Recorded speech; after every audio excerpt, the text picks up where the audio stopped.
Tribuners, jumpa lagi bersama kita dalam acara ngobrol balik layar Yeah. Tribun Jakarta.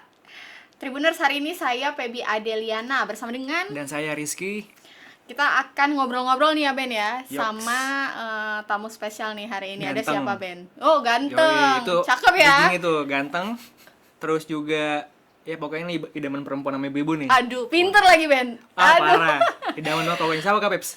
Iya, ada dokter spesialis anak dari Eka Hospital Depok, Dokter William Grandinata Suseno. Halo dokter. Halo. Apa kabar nih dok? Baik. Baik, dok, lagi sibuk apa nih sekarang? Ya, sibuknya saya selalu ya sama pasien ya. Sama pasien ya? Iya. 1x24 jam tuh. Iya, standby terus ya dok ya? Iya. Dok, ini kita mau bahas nih dok, kan lagi rame nih dok. Baru sebentar lagi kan mulai ini ya, apa namanya, gubernur baru ya Oh, di iya. Jakarta ya, ada Gubernur Pramono terpilih. Rano ya. Mm-mm. Nah, ini salah satu program prioritas mereka adalah tentang sarapan gratis untuk anak-anak dok. Nah, ini kita mau bahas lebih lanjut nih, kalau dari sudut pandang kesehatan, menurut dokter tuh program sarapan gratis ini tuh gimana sih dok? Iya. Saya coba jawab ya. Sebetulnya program sarapan gratis ini cukup membantu. Sangat membantu sekali sebetulnya buat membooster setiap gizi-gizi anak ya. Jadi baik itu dari kalangan yang tidak mampu atau yang menengah, itu sangat terbantu untuk program ini. Karena memang dari makanan gratis itu sebetulnya yang harus penting adalah kandungannya. 4 sehat 5 sempurna, dan yang paling penting adalah proteinnya. Terkadang beberapa kalangan itu sulit untuk menjangkau beberapa nutrisi seperti protein. Jadi kalau dengan program ini bisa mendapatkan protein, khususnya untuk pertumbuhan dan perkembangan anak-anak, itu sangat membantu sekali. Jadi benar-benar makanan gratis ini kalau dari sudut pandang kesehatan sih cukup baik ya. Cuman tetap banyak faktor-faktor yang harus diperhatikan dalam implementasinya ya, seperti itu. Oh, jadi lauknya jangan mie goreng lagi gitu deh. Waduh, kalau itu sih agak sulit ya. Mie goreng itu kan juga kandungannya kan karbo. Sedangkan kalau yang bergizi untuk membooster pertumbuhan dan perkembangan yang ideal tuh harus lebih tinggi juga proteinnya. Sarannya gitu. apa nih dok? Kira-kira lauk pauknya gitu yang baiknya pemerintah menyediakannya apa nih gitu? Oke.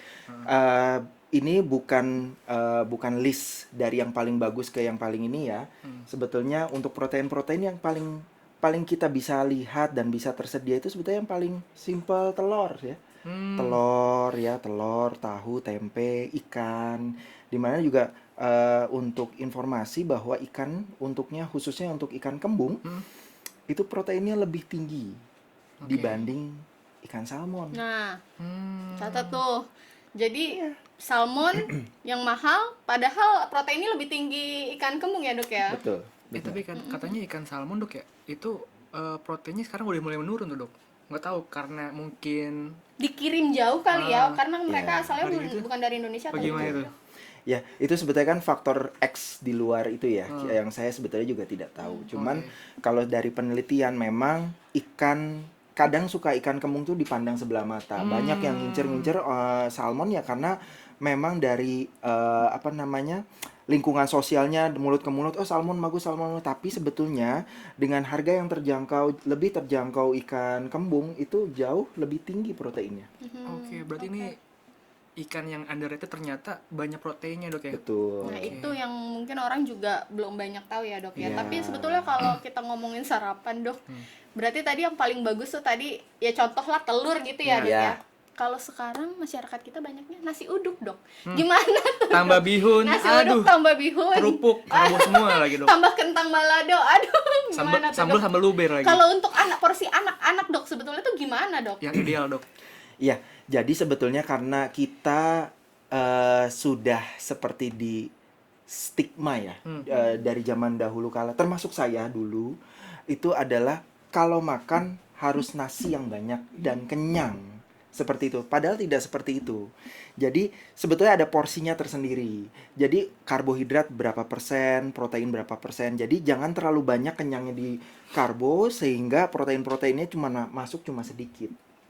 Jadi sebetulnya kalau misalnya makanan gratis dan sarapan gratis misalnya ataupun sarapan lah kita anggap itu yang paling penting adalah di proteinnya.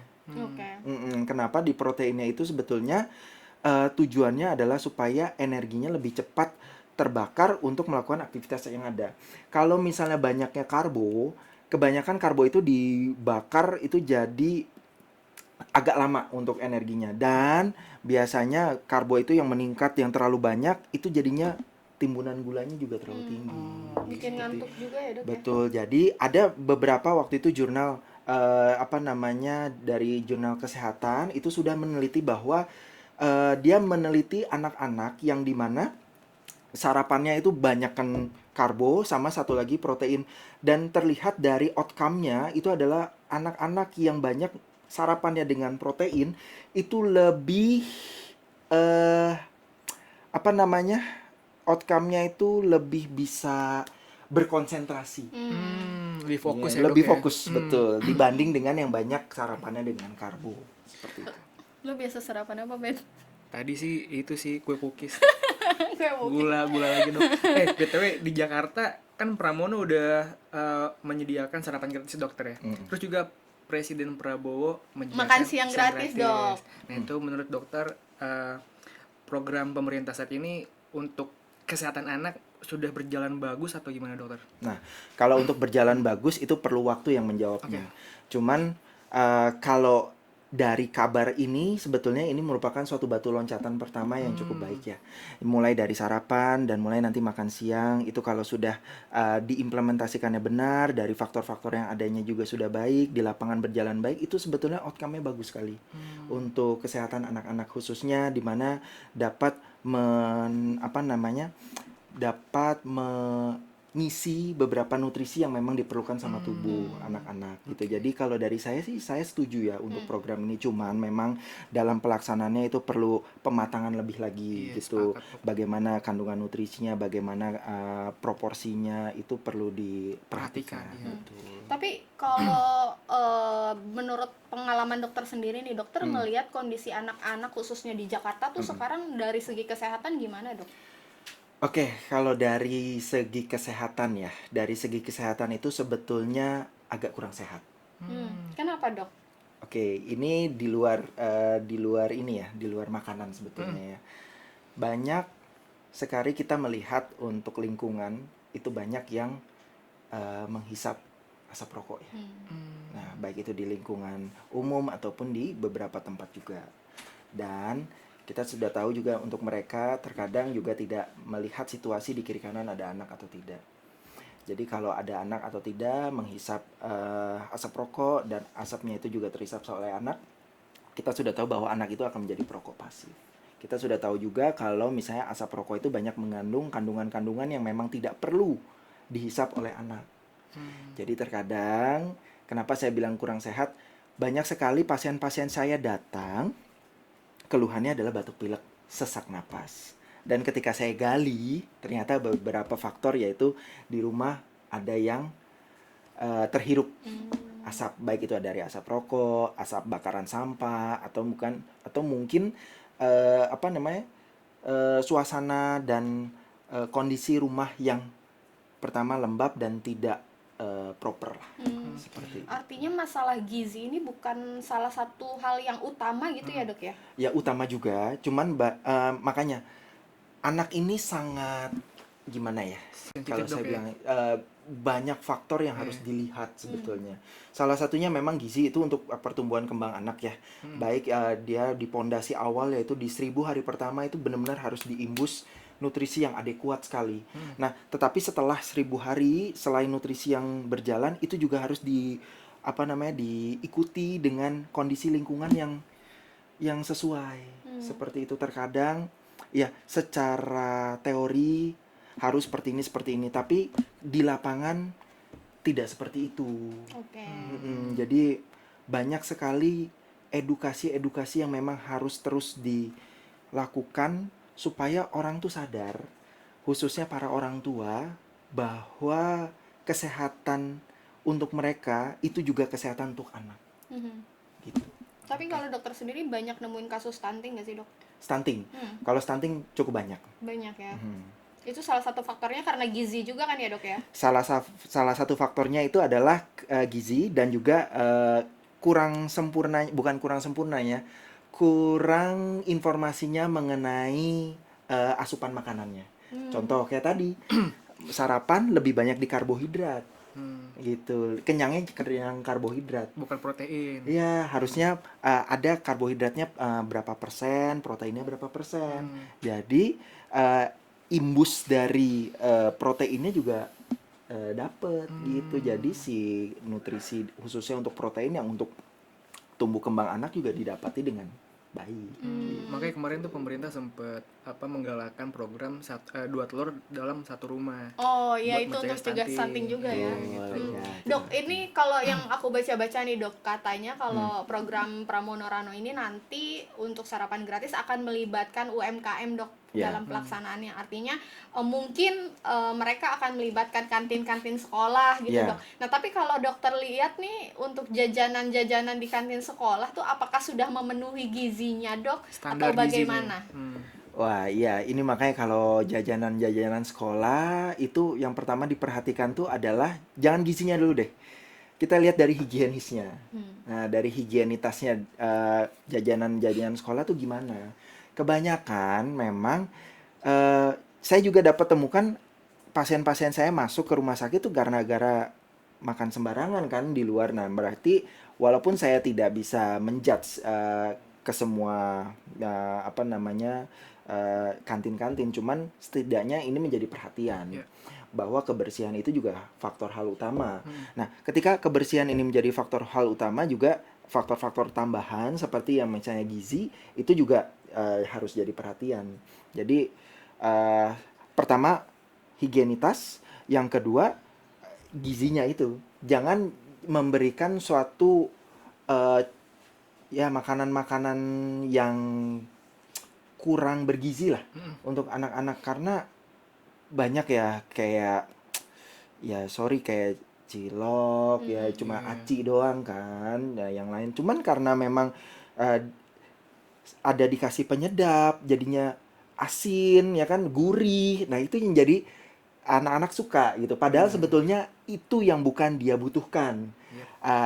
Jadinya itu yang dia inginkan kan. Jadinya untuk dia jajan itu yang dia inginkan, tapi sebetulnya bukan itu yang dia butuhkan. Seperti itu. Jadi sebetulnya perlu sekali kita berkolaborasi dengan beberapa oknum atau beberapa stakeholder ya. Edukasi ini harus lebih dalam lagi, khususnya untuk orang tua, supaya orang tua ini juga bisa memberikan pemahaman pada anak-anak. Nah, dalam hal ini juga saya mendapatkan masalah baru bahwa saya kan untuk anak-anak ya, itu kan dia punya batas usia ya, 0 sampai 18 tahun. Oke. Nah, saya mendapati masalah yang baru bahwa pasien-pasien saya juga banyak yang datang di usia remaja. Nah, di mana banyak orang tua itu datang ke saya curhat lah. Dalam beberapa waktu, pertama ya kenakalan remaja, yang kedua susahnya dalam memberikan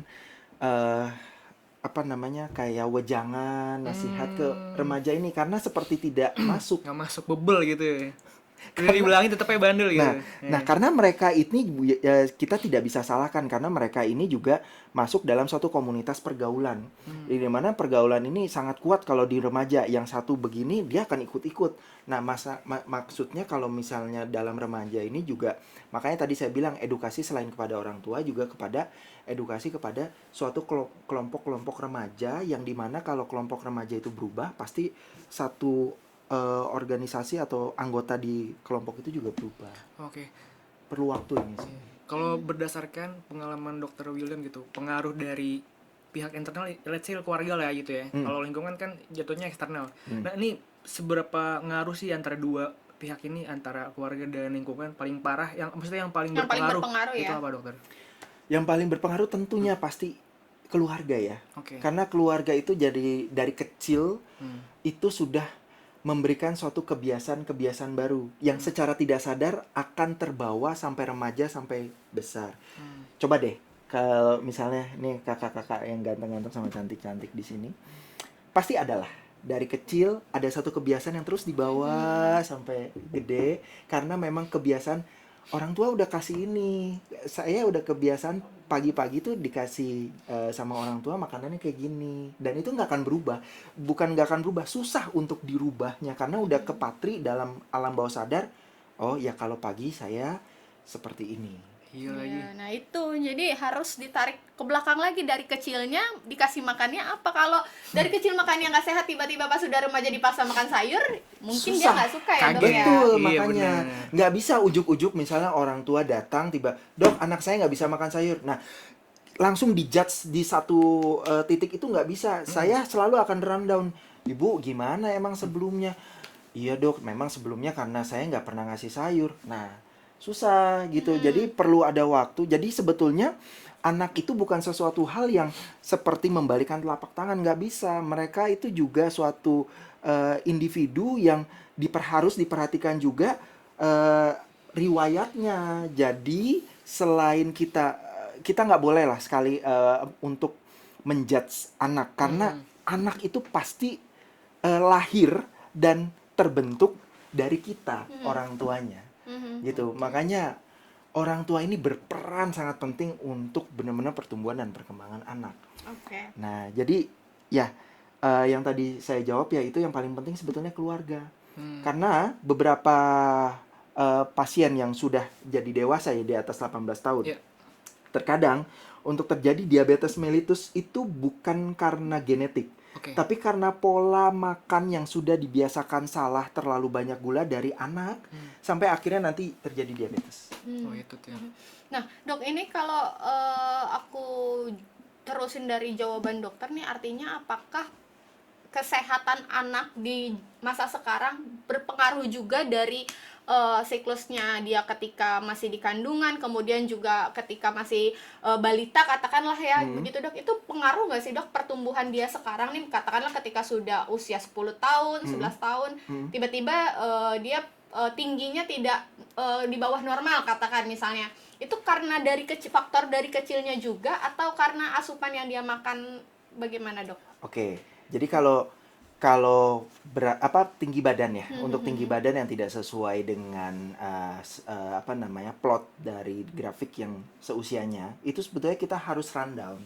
Rundownnya bagaimana? Kita flashback, kita harus tahu tinggi badan orang tua, tinggi badan orang tuanya bagaimana.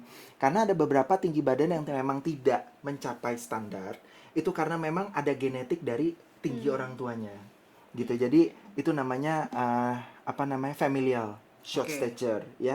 Jadi kita harus tahu. Nah, tapi ada juga yang dimana kita lihat ketika tinggi badan tidak sesuai dengan komposisi grafiknya, itu kita harus lihat ke belakangnya bagaimana yang sudah diberikan. Apakah banyak diberikan protein, apakah memang sudah 4 sehat 5 sempurna, atau memang hanya diberikan susu-susu UHT dan juga banyakkan mie instan atau karbo yang terlalu banyak, dan asupan gula dan proteinnya kurang, seperti itu. Jadi faktor, kalau misalnya kita melihat di satu titik di usia anak itu, misalnya tinggi badannya tidak sesuai dengan usianya, kita harus tahu apakah ini memang ke perawakan pendek, apakah ini memang ke familial short stature, atau memang ke arah kekurangan nutrisi. Artinya Gitu. kalau pertumbuhan anak faktornya juga banyak. Banyak, betul. Saya bisa kuliah dari pagi sampai malam. Dok, ini ada hal menarik nih, mumpung saya ingat dok ya. Jadi waktu itu ada nih anaknya teman saya, masih umur 2 tahun 3 tahun, tapi itu ngomongnya udah lancar banget gitu dok. Nah kata orang tuanya, ini pas masih di kandungan, dia sering diajak ngobrol dari luar. Itu emang sepengaruh itu dok, dari dalam kandungan diajak ngobrol, tiba-tiba pas sudah lahir 2 atau 3 tahun dia lancar gitu ngomongnya. Itu mitos gak sih? Oke, kalau itu saya bilang sih agak mitos ya. Agak mitos. Ya, karena gini, sebetulnya kalau anak itu bisa ngomong lancar, itu bukan hanya dari kandungan. Oke, Stimulasi ya, Dok, ya? itu tahapan awal memang. Cuman mungkin orang tuanya ini memang suka ngomong. dan dalam perjalanannya itu memang sering ngajak ngobrol. Nah, benar, stimulasi itu. Jadi stimulasi yang baik, berkesinambungan dan telaten, konsisten, itu juga mendapatkan outcome yang bagus. Oke. Gitu. Jadi gini, ada beberapa anak yang muncul dan terbentuk itu karena banyaknya interaksi dengan gadget. Ya, interaksi dengan gadget. Kenapa? Karena orang tuanya mungkin sibuk kerja dan sulit untuk adanya fokus intens terhadap anak. Oke. Bahwa sebetulnya komunikasi yang bagus untuk anak itu adalah kita eye contact. Eye contact, ngobrol, Gestur ya, Dok ya. gestur, Oke. dan mengikuti alur exploring dari anak itu.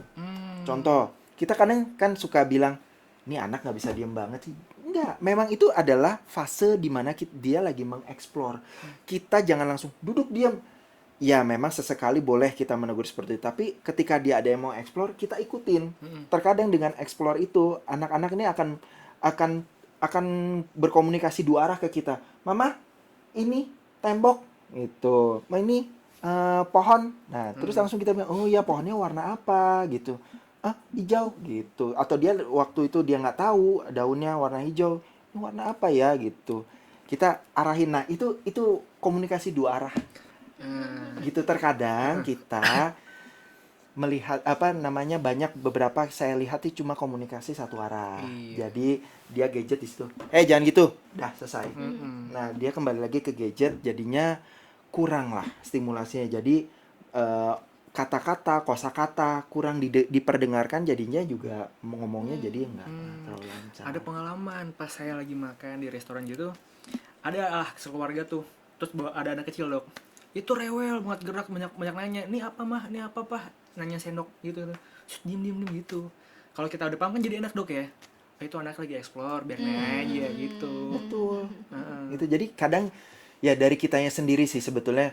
Jadi orang tua, kalau kita sudah memutuskan untuk jadi orang tua, sebetulnya kita harus sadari itu dulu. Kita sadar bahwa kita sudah bukan lajang lagi. Kita sudah jadi orang tua, dan satu hal lagi, kita sudah diberikan kepercayaan. Ya, setuju, Dok. Iya. Jadi edukasi itu buat orang tua juga penting ya, Dok ya. Betul. Karena memang masalah kesadaran ini masih jadi salah satu masalah yang paling sering ditemui, Dok. Ya, apapun masalahnya pasti ujung-ujungnya ya kurangnya kesadaran. Kayak gitu-gitu, Ben. Kalau orang kayak kita udah ngerti kan enak ya. Kalau ketemu lingkungan sekitar kayak gitu, kayak udah paham gitu. Nah, contoh lah kalau aku lihat ya, Dok ya, dari segi gizi lah, Dok, katakan banyak orang yang mungkin secara ekonomi bukan orang yang tidak mampu lah. Betul. Tapi mereka membiasakan anaknya makan, ya udah yang penting kenyang, yang tadi dokter bilang juga yang penting kenyang. Padahal secara ekonomi mungkin mereka mampu untuk beli ikan, beli ayam, beli telur, daging, ya kan?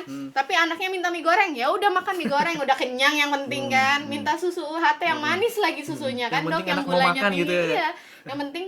Dan ada kata-kata makanya anak gemuk belum tentu sehat tuh, betul ya, Dok? Betul sekali.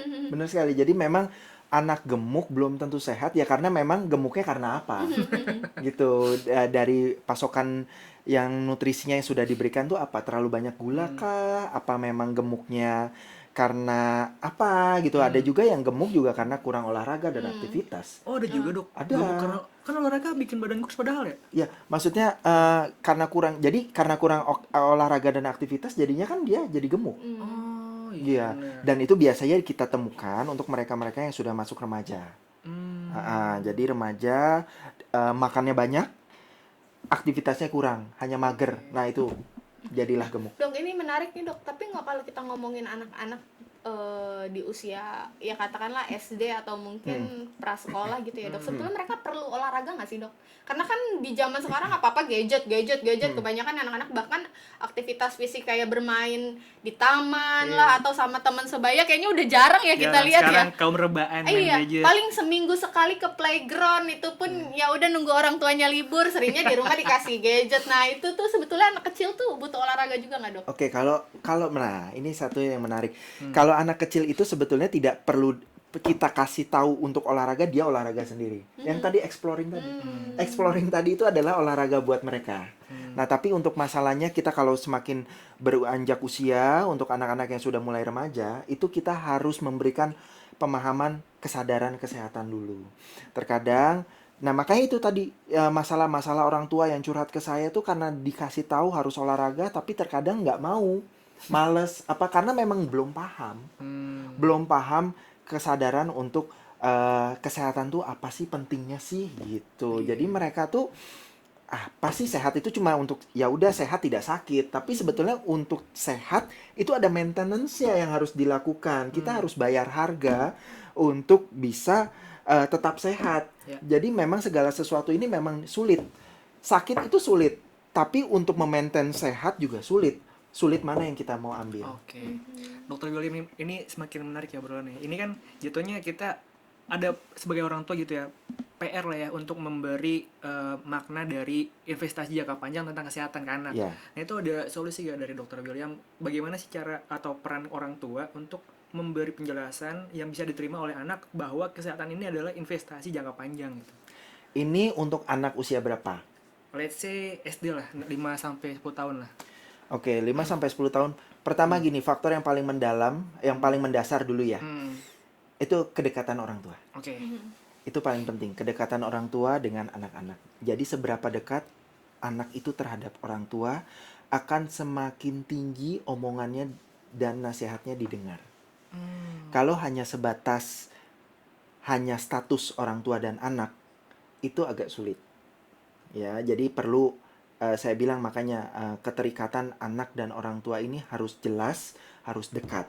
Ketika itu sudah dibangun, bagus ya. Nah, kita bisa memberikan pemahaman-pemahaman seperti mulai dari makan tanpa gadget, kita langsung ngobrolin, ini makanan sehat. Sambil ngobrol dikit aja, ngobrol chit-chat sedikit. Terus ketika sekolah mulai olahraga. Nah, olahraga itu di mana orang tua bisa memberikan informasi bahwa olahraga ini, seperti ini, jadi tahu. Itu dulu insight-nya. Tapi yang paling penting adalah anak itu selalu melihat contoh. Iya benar. Jadi orang tua yang harus mulai step first. Ketika orang tua mulai melakukan, anak itu akan mengikuti dengan sendirinya. Dengan tadi faktor kedekatan orang tua, dan juga dia melihat contoh, oh papa saya olahraga, oh kayak gini ya hasilnya. Nah, dia nggak tahu outcome-nya gimana, cuman kan dengan melihat seperti itu sambil misalnya lari lah berdua sama anak, jadinya ini loh lari ini menyenangkan. Nah itu harus dibangun. Terkadang hal simple kedekatan ini yang tidak terbangun. Oke, hal simple yang sebenarnya gampang dilakuin dok ya. Tapi nggak semua orang tua sadar. Ya, Tahu. betul. Makanya dari awal saya selalu mengatakan ke orang tua bahwa ketika sudah jadi orang tua itu bukan lagi kita di masa muda yang lalu. Kita sudah masuk ke dalam suatu kehidupan baru yang dimana sudah diberikan kepercayaan sama Yang Maha Kuasa. Kita harus menjaga kepercayaannya ini dengan cara kita jadi orang tua yang baik dan memberikan contoh. Dok, tapi kalau dari pengalaman dokter, tadi kan dokter sempat mention bahwa salah satu masalah yang banyak dokter temui adalah terkait pernapasan ya anak-anaknya dok ya. Tapi kalau selain itu dok, kira-kira masalah apa lagi dok yang banyak terjadi? Oke, pernapasan itu lebih ke arah kalau beratnya ke pneumonia, itu memang paling tinggi. Cuman yang kedua itu adalah diare. Diare, itu faktor makanan juga berarti ya dok ya? Faktor makanan dan faktor kebersihan. Nah, jadi ini kaitannya ya dok ya? Betul, jadi kebersihan lagi, masuk lagi ke kebersihan. Saya nggak bosan-bosan kebersihan. Kenapa? Karena ada satu fase di mana untuk anak-anak kita tidak bisa bantah, yaitu fase oral. Fase oral itu adalah di mana anak-anak mulai mau memasukkan barang-barang atau apapun termasuk tangan yang di mana dia tidak tahu apakah itu bersih atau tidak. Itu di mana fase di mana dia ingin mengenal beberapa bentuk atau beberapa yang ada di sekitar dengan cara masukin ke mulut. Nah, itu biasanya fase oral ini yang paling sering menyebabkan kejadian diare seperti itu. Ini juga nih apa pesan buat abang-abang yang dagang makanan di depan SD, nggak pakai Iya. sarung tangan plastik. Kan kembalian duit, ambil pakai duit, megang duit Habis pakai ngambil tangan. duit Iya. langsung ngambil Kalau pakai makanannya. itu tuh yang nggak bersih tuh. Ya, Dok, tapi kan nih kalau kita ngobrolin soal masalah anak ya, Dok, ya diare. Kaitannya ke makanan lagi tadi kan, Dok, ya. Iya, betul. Nah, ini berarti menurut dokter nih ke program Pramono Rano tadi ya, Oke. sarapan gratis, ini apakah sudah membantu, Dok, untuk katakanlah meminimalisir Stunting. masalah-masalah yang terjadi pada anak-anak tadi, Dok, atau bagaimana, Dok? Ini berarti baru rencana kan? Rencananya akan uji coba ketika Oh. mereka sudah menjabat. Udah resmi. Iya, Oke. udah resmi ini mereka langsung uji coba katanya. Dan Oke. sekarang nih lagi digerakkan untuk menuju ke sana, Dok. Oke, berangkat dari baru rencana yang dimana pastinya punya target kan. Nah, saya sih melihat targetnya cukup baik ya, karena memang tujuannya kan untuk meningkatkan kesehatan dan juga tumbuh kembang anak dan ditambah untuk menurunkan kejadian stunting. Oke. Ya, makanya sebetulnya dengan seperti ini program bagus.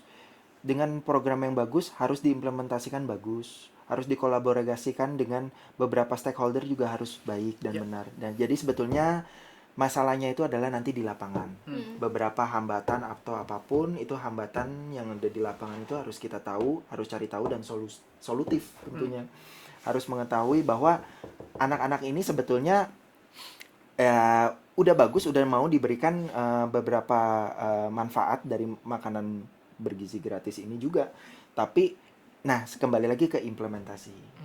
Gitu. Pas nih, berarti kita ngundang Dr. William. Sebelum rencananya dimulai, kita udah pemerintah lah udah menerima masukan dari Dr. William. Nah, Dok, iya. Wih. Dok, tapi ini ngomong-ngomong nih ya, Dok ya. Ya.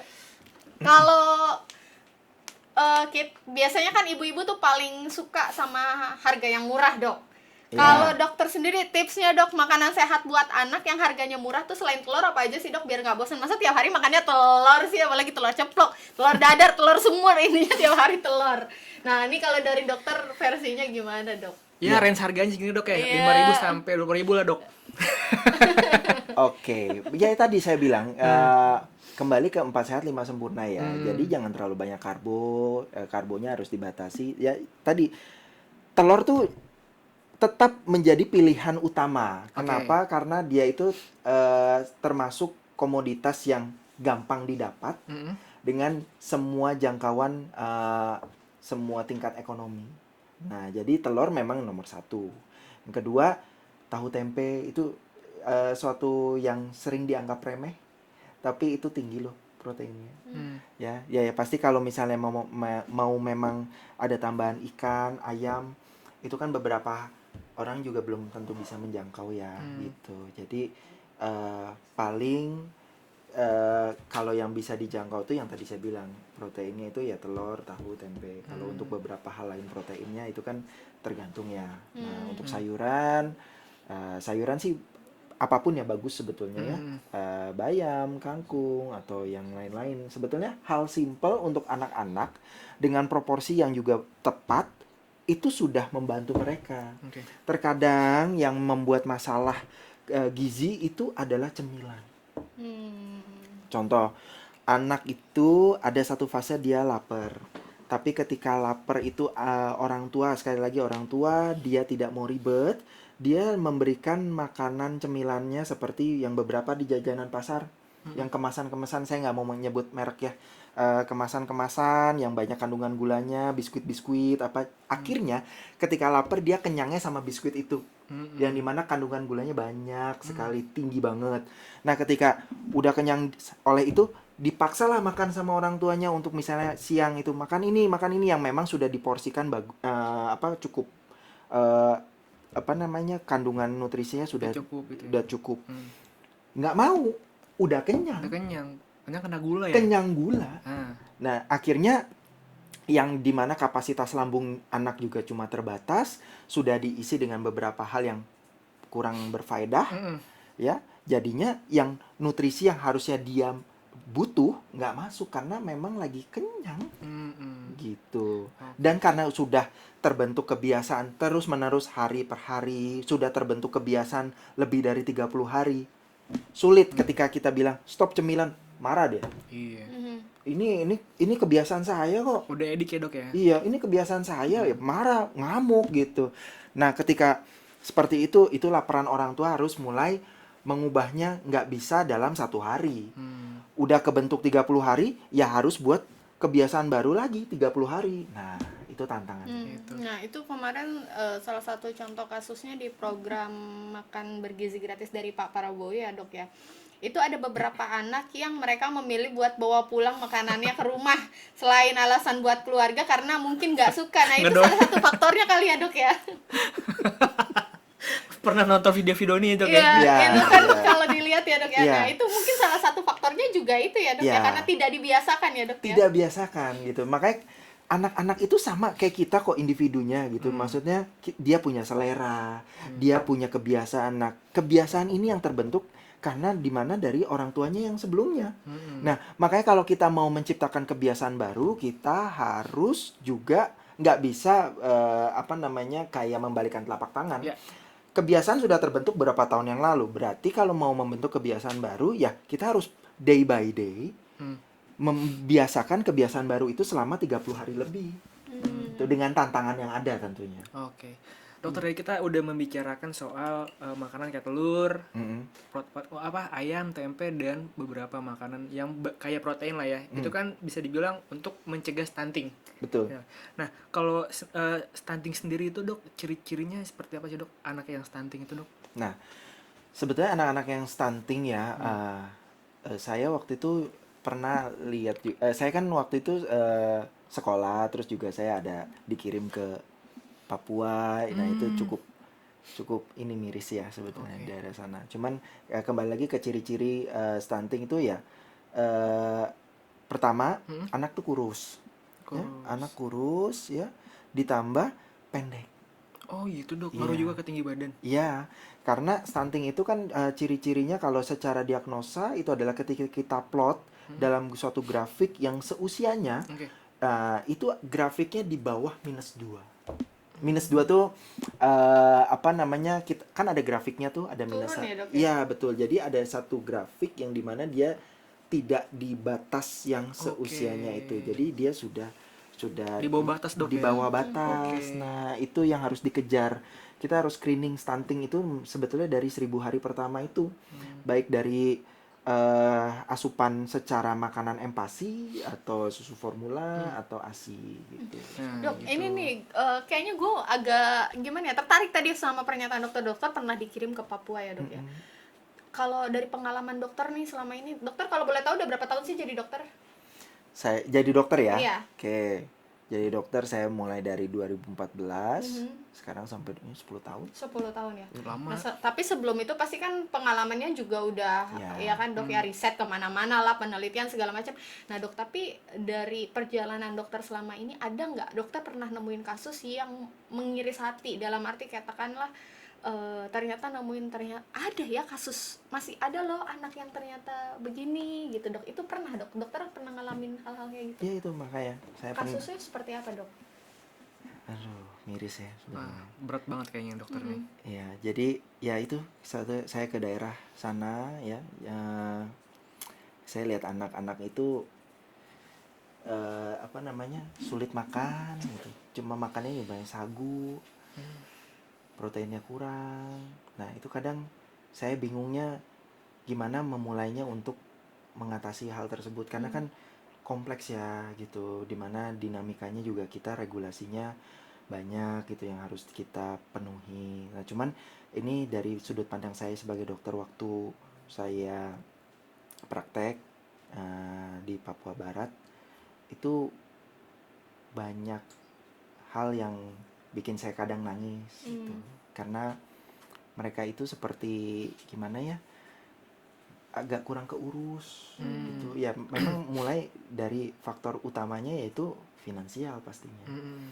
Cuman pastinya dengan mereka pun bingung juga mau mencari di mana untuk kesejahteraan dan juga untuk apalagi untuk makanan bergizi gitu. Jadi ya makanya kembali lagi ke makanan bergizi, saya sangat senang karena mudah-mudahan makanan bergizi ini juga dapat membantu untuk saudara-saudara kita dari Sabang sampai Merauke. Iya, Amin betul. amin. Nah, jadi kembali lagi ke pertanyaan itu, ya saya melihat anak-anak yang dia kurus, gampang sakit-sakitan, pokoknya miris deh. Tapi di Jakarta pernah ada nemuin kasus anak yang sampai mungkin terlalu kurus kayak gitu atau gimana, Dok? Pernah juga? Pernah waktu Pernah? itu. Iya. Ada di Jakarta ya? Ada, masih yang masih ada. Karena memang di Jakarta kan kita terkadang cuma kita ngelihat lah sekilas kayak gedung-gedung tinggi, padahal Iya. sebetulnya ada di bawah itu Betul, juga yang sangat perlu perhatian, gitu, yang kadang kita nggak bisa. Iya. Temen kita pernah liputan juga, Dok. Jadi di balik megahnya kota Jakarta, Dok, gedung-gedung bertingkat, ternyata di kolong-kolong tol, kolong jembatan tuh masih ada pemukiman, Dok. Itu. Nah, itu mungkin ya orang-orang yang lebih butuh lah ya, kalau kita katakan ya. Ternyata di Jakarta walaupun kota besar masih banyak yang butuh, apalagi teman-teman kita yang ada di daerah-daerah lain yang di pelosok gitu ya, Dok ya. Betul. Jadi semoga nih program Pak Pramono, program Pak Prabowo itu semoga merata sih ya. Iya. Gitu sih. Ya saya harap sih sangat membantulah untuk anak-anak, karena sedih sih memang untuk lihat anak-anak itu kan sebetulnya adalah generasi penerus bangsa betul. kita. Nah, jadi generasi penerus ini harus benar-benar dibentuk. Ya. Khususnya memang kalau dari saya dari kesehatan, tapi sebetulnya yang paling penting mendasari pondasinya itu adalah soal mental dan etika. Ya. Nah, di mana mental dan etika ini bukan tugas siapa-siapa, tapi tugas orang tua. Yep. Iya. Itu yang paling orang tua harus sadari ini sebetulnya. Iya. Oke. Nih kalau bisa aku simpulin, intinya adalah dari pembahasan kita sejak awal tadi ya, Ben ya. Yep.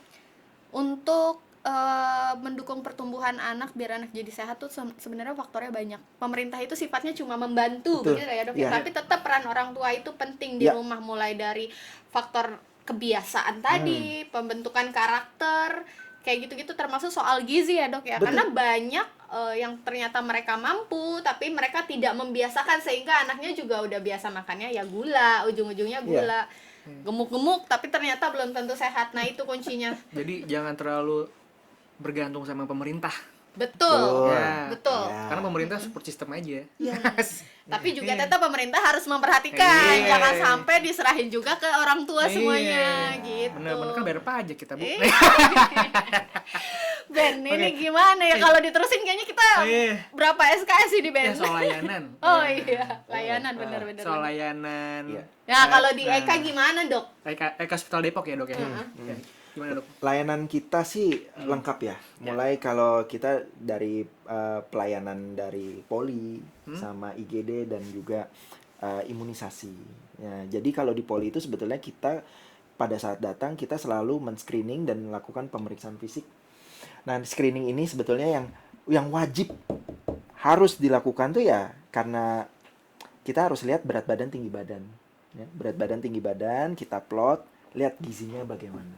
Nah, kalau gizinya kurang atau gizinya bahwa jelek juga ya. Nah, kita perlu ada kit edukasi. Nah, itu jadi pelayanan di Eka itu holistik. Ya, jadi holistik mulai dari pelayanan dan sampai ke IGD. Khususnya sih sebetulnya di poli saya selalu membuka diri untuk ngobrol. Karena orang tua itu memang harus punya tempat ngobrol. Khususnya sumber yang jelas. Nah, jadi saya sih selalu menempatkan diri sebagai sumber yang jelas supaya dapat memberikan edukasi untuk para orang tua. Seperti itu. Gitu, Tribuners.